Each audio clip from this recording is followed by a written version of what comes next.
Hello everyone, this is Tom Uren. I'm here with the Grugq for another Between Two Nerds discussion. G'day Grugq, how are you? G'day Tom, fine and yourself? I'm well. This week's edition is brought to you by Thinkst. I spoke with Thinkst CTO Marcos Laviero about what it means to be a learning organisation. That's out on the podcast channel this week.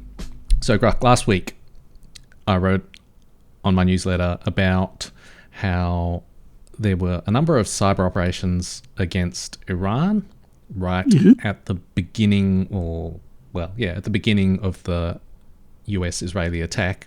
And they seem to have been like super useful for basically for the assassination of Supreme Leader Ali Khamenei. There was a lot of intelligence that went into that and some disruption.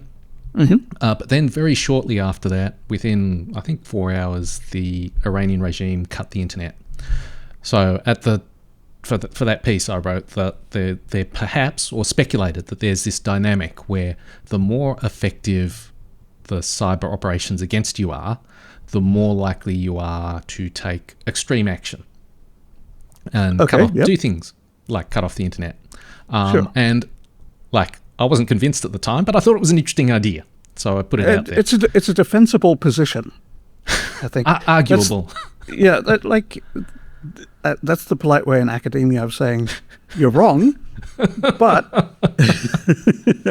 Yeah, so I thought we could explore that idea. So now, first of all, the first caveat is I don't think that switching off the internet had anything much to do with the cyber activities that had occurred. That just seems to be the regime's default. When we're in trouble, we'll switch it off because it helps to stop people organising dissent. So it's related to the invasion, but it's not a direct result. Okay. Yeah. If you know what I mean. Yeah. So it's one of their default reactions to trouble, as opposed to a specific response to this specific attack, sort of thing. Yeah. And as I was thinking about that argument, I was thinking there's not many countries where this would actually happen. It's if you've got a relatively overmatched victim country from a cyber perspective, and they would have to feel like everything computer related is going bad. We've got to stop this somehow. Let's get our telcos to just stop doing the internet thing. So this felt to me a bit like Jaguar Land Rover, for example, when they were attacked by a ransomware group. What was that, 6 months ago or something like that? They turned off a whole lot of stuff because doing that was better than letting a ransomware group run riot. So at least in principle, the idea that people will take drastic action when they feel that they're under pressure, like, so far so good, I guess. That's plausible. Yeah, I mean, I'll buy it. I Yes, go on. I'm not sure how transferable it is and how complete it is, right? So, like, if you do this against Armenia is probably willing to shut down their internet. But if you were Germany, I'm not sure that they would be. And if you were like the UK, again, I don't even know if they've got the infrastructure for that. Which I guess would be another thing, is that the Iranians have practice doing exactly this, so that they will have like plans and procedures and people to call, and it's a thing they can do. Now, one thing that occurred to me, another country that might be in a similar situation because it's in what George Bush famously called the axis of evil, is North Korea. And there I'm kind of in two minds. Like, it seems like they probably would have the ability to shut off the internet, but there's not much of an internet to begin with. So, Yeah, it wouldn't even impact their cyber capabilities because that's all run out of China. Yeah. Right. So. Or Malaysia. Indonesia. Everywhere else. So now I still think the idea that the victim country can take drastic measures makes sense, and that they probably would do something. A long time ago we spoke about how companies are actually the terrain, but in fact countries also have a lot of control the over meta-terrain of the terrain.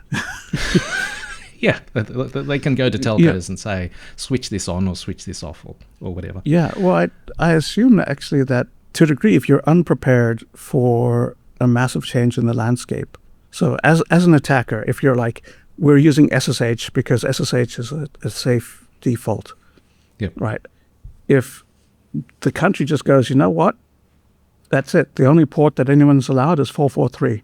All right, we're done. That ingress and egress, if it's not 443, it's not happening. Yep. Unless you had prepared for that, that could catch you completely off guard, and suddenly all of your access gets lost because you hadn't thought to set up, like an email-based back end that can be batched, or something that connects back over 443 or whatever other contingency stuff.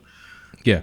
And I could see that happening, at least for some tiers of operators. Like they might not have enough redundancy. Yeah. So I think the key thing I picked up on there is if you're not prepared. And so now I'm going to pick holes in my own argument in that I think when it comes to Iran, at least, capable cyber actors would be thinking, they're probably going to switch off the internet. So what's our plan B? Well, I would say that if they didn't think that, they haven't been operating for longer than like 3 weeks, because just a month ago, yeah, that's right, that literally happened, right? So like as a cyber operator in an offensive role, Iran is probably the best case for an internet shutoff not impacting you, in that you would have had several opportunities to experience it, put things in place, test whether the stuff that you put in place works now. Yeah. And you could probably iterate, 1 or 2 times before this time comes around. And so you would have had, just had opportunities to make sure that it doesn't catch you off guard and that you would be prepared. Yeah. So back in the 50s, or maybe it was the 60s, quite a long time ago, the US Embassy in Moscow, they were gifted an art piece.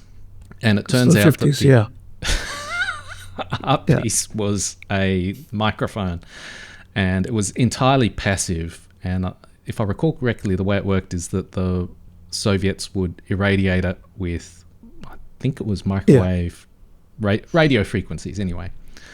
And when it was being lit up, it would reflect, and the reflection would get modulated by the sound of people in whatever room it was held in. The ambassador's office. Yeah, it was the thing. Yeah.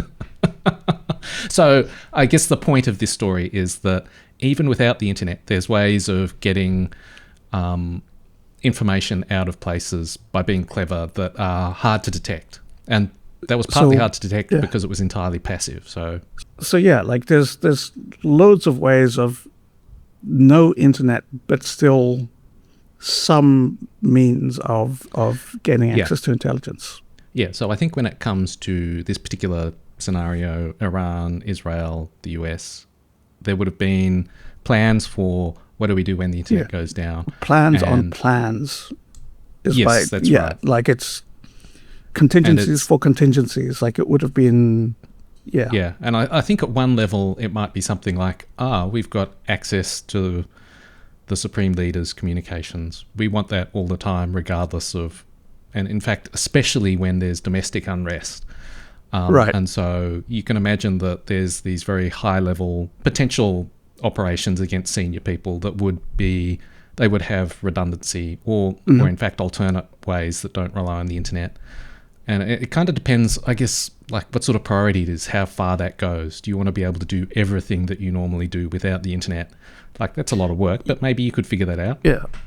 Well, you would prioritize. Like, if you've got the internet, it's possible to do, like, the secretary's mother's emails can get scraped just in case she mentions something that's useful, right?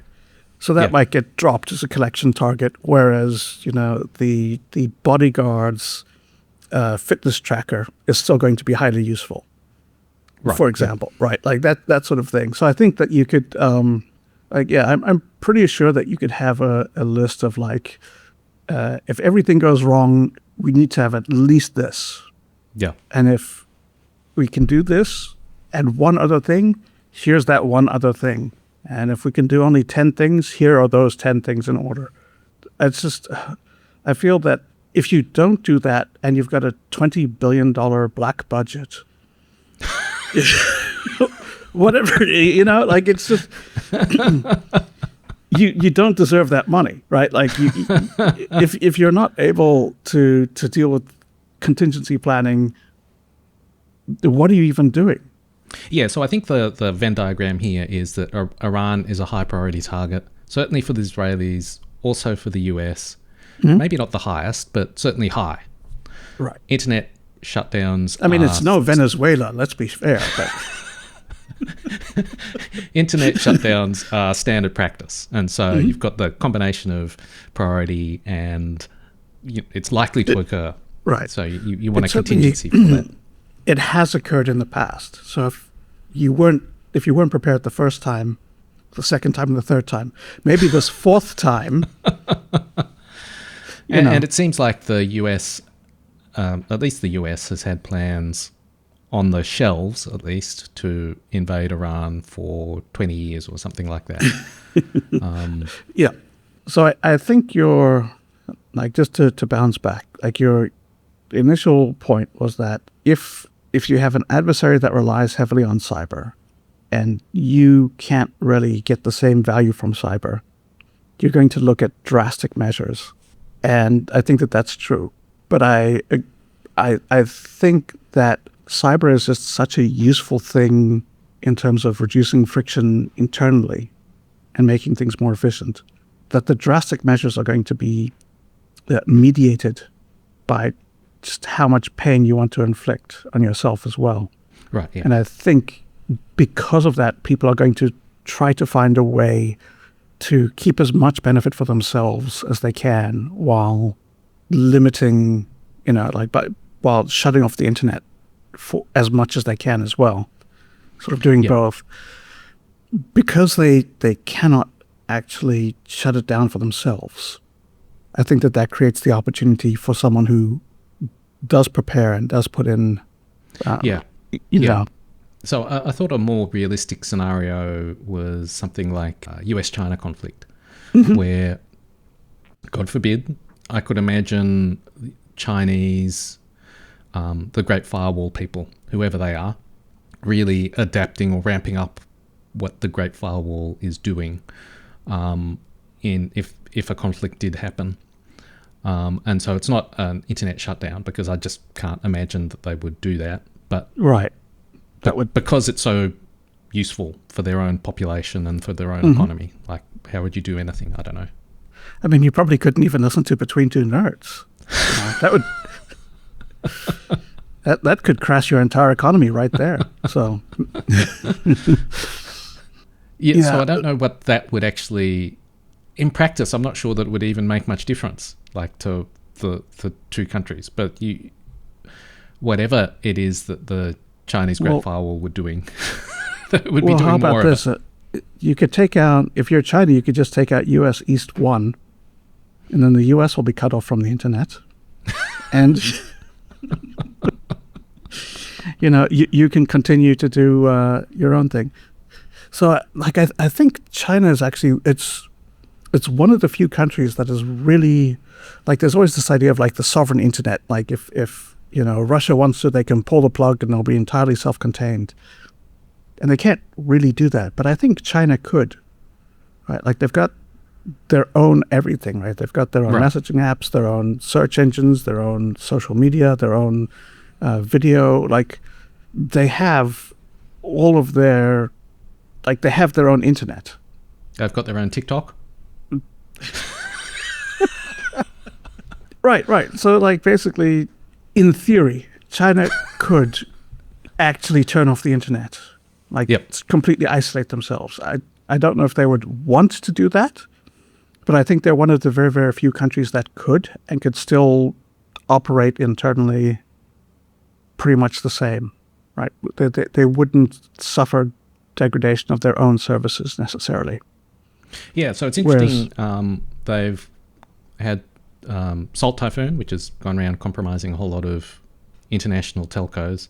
They've had Volt Typhoon, which has compromised critical infrastructure for the purpose of sabotage, people think in the event of a conflict over Taiwan.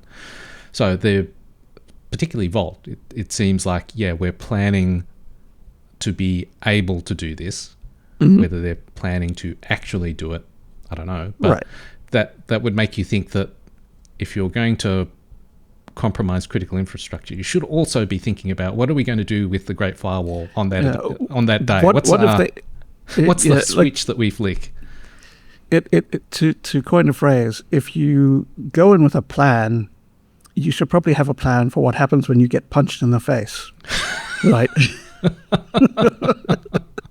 Yeah. So yeah, I could see that they're probably expecting some way to respond to that sort of threat. But again, like, I do feel that the China target would be important enough that the US is going to put several $1 million into making sure that there's like carrier pigeon based backdoors if necessary. Right. That there's going to be some means of lighting signal fires across the Himalayas to send signals if they have to, you know. Now, to me, this seems that all these sorts of things would be more espionage-based rather than like effects or disruption-based. Right. Well, yes, I'd say like there's probably a Maslow's hierarchy of needs for states, and it's at the top you've got effects, but at the very bottom you've got like knowledge of what other people are doing. Right? Like you probably have there's effects at one end, and at the bottom end it's like just intelligence is so much more valuable, right? Like once you've got loads of intelligence, you could start building up and doing other things because it's just like having an effect would be interesting. But if you can't do effects, you're going to try and fall back to at least knowing what's going on. Right. I like framing it as if you can't see what's going on, you've got no idea what to actually do. Like you need to remove the fog of war as much as you can before you can try and disrupt anything. Yeah, no, absolutely. I think that's a good way of framing it. So I think that the issue is that if you're a top tier player, you've seen that the internet gets shut off. You've realized this is actually a threat to what you're trying to do, and you're going to put in some sort of contingency ahead of time. So I believe that this is true for Iran because it's happened several times. You've had ample warning by this point. Yep. Like you shouldn't be caught off guard anymore. And I think that with China, they must have just been so concerned that there'd be redundancy. That said, China is the place where they were using incredibly bad COVCOM that got people rolled up. Oh, that's right. The CIA. Right. Well, I mean, so just to step back for people who weren't aware, there've been a couple of stories where I think the Iranians first found out that the CIA was running assets with like just tremendously stupid covert websites. And the problem was that the websites were built off not exactly a template, but they were similar enough. Similar, yeah. That you could, perhaps it was a template actually, thinking about it, where you could just Google for particular strings and it would bring up all the other websites. And I think the assets were somehow logging on. And so they then the Iranians then told the Chinese rounded up a whole lot of CIA assets and executed a whole lot of them. So it was a massive setback for HuMint. We did an entire episode on this, actually. Yeah, I remember you talking about it being a translation from a human way of doing things to the cyber realm, and it just wasn't appropriate. Yeah, like it. I mean, as I recall, it was basically it appears like a dead drop. Yep. So conceptually, and so if you are a HuMint type person and you go, here is an online dead drop, perfect. That's as safe as we can get. Yep. Whereas it's simply not, because things don't translate that. Now, I think that's slightly different because it is CIA rather than... So I think it would be fair that NSA probably has invested more into alternatives and, ways of making sure that there's contingencies for their cyber stuff to keep working given that it's so much of their mission. Yeah, yeah. I think in the case of Iran, it would almost be ludicrous to think the head of NSA turning up and saying, "Oh yeah, we've got nothing. They turned off the internet." So they flicked the switch that turned off the router, and we had never considered that. They did it 4 times already. Who thought that they would have done it a 5th time? That just came out of nowhere, bolt from the blue. I think that, let's say you're France, right? I'm not sure France was ready for this, right? Or you're Germany, or like Spain, or whatever, right? If you're a top 10 tier, right. Top 20, probably in the top 250, really, of countries. Right. So you think that the ability to have non-internet reliant cyber espionage capability is very, very thin.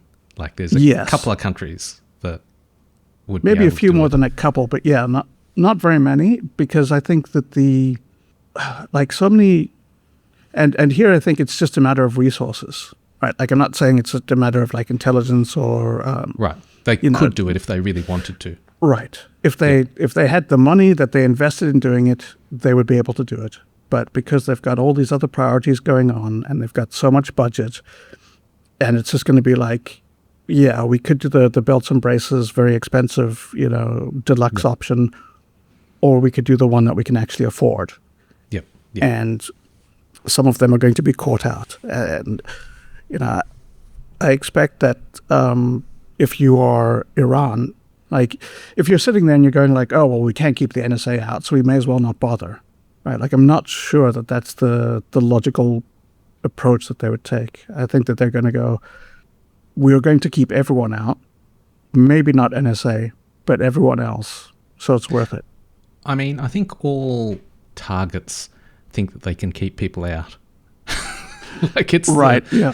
And I think maybe either they think they can keep people out, or they think they don't have any choice but to continue on. Do you know what I mean? We're running an Islamic revolution. We're going to keep things What are we going to secure. do? Give up because someone can read our emails? Yeah, exactly. Yes. Yeah. And unless it's proven that they're reading your emails, which most of the time it's invisible to you. Right.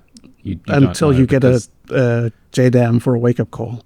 Yeah. Basically. And then, well, it's kind of too late, right? and so I think that dynamic applies for a lot of countries that are target countries. And right. And also a lot of the time they're right. You can't get into everything all the time. Mm-hmm. And so... And you can't even monitor everything all the time that you could get into. Yeah. So I think for most people, most of the time, it's a fair assumption that you're not being surveilled. It's a big call. No, I think that's true. Most people, most of the time. Yeah. Well, we're probably going to have to do a BTN episode on this, because the part of that is based on cost, and I think that that's going down. I mean, we could get a bit philosophical about that. What does it really mean to be monitored if the computer... Right. Like if the computer is run by NSA rather than by Google, does it change what being monitored actually means? Yes. Yeah, exactly. So, speaking of contingencies on contingencies, just a few weeks ago, the US sent something like 8,000 Starlink terminals into Iran. Right. And, yep. It's... I think that was off the back of the first shutdown, like, was it 3 months ago? Was it that long ago? How many decades has it been since 3 months ago? Don't know. Yeah. Yeah, so I mean, if I'm the US and I'm sending a bunch of Starlink terminals into Iran, yeah, I'm probably spending... And the story was this was the US government as well. This wasn't just... Right. It wasn't a philanthropy NGOs group or... Yeah. If that was me and I'm the government, I'm probably sending the special firmware pack with,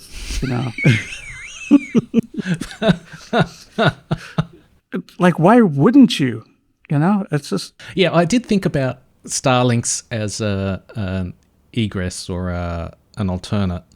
And my first thought was that it's tricky because they have a Wi-Fi component, which is easy to see, but now that you mention it, it's sort of like, well, if they're funded by the US government, wouldn't it make sense to put something else in there? I don't know. Yeah, like an extra daughterboard or, just something. It's in the realm of possibility for sure. Right. It's the Venn diagram is pretty close to a circle. It seems to me that unless Iran goes full shutdown and kills even their own internal access, which would count as an effect, right? Like if you're the US and you can't collect because the other side has completely shut down all internet networking based computing everywhere, that's a win, right? You sent them back to the 1950s. That's great. Yep. There's just no way that they can do command and control anywhere near efficiently enough to respond to anything. Like, I don't think you could achieve that effect with regular cyber, right? That'd be so comprehensive that it wouldn't be realistic, just because you wouldn't be able to order everything and you wouldn't be able to guarantee everything would go down, but they do it to themselves. It's perfect. Anyway, that's the way I would spin it if I was in charge of NSA. This is a good thing.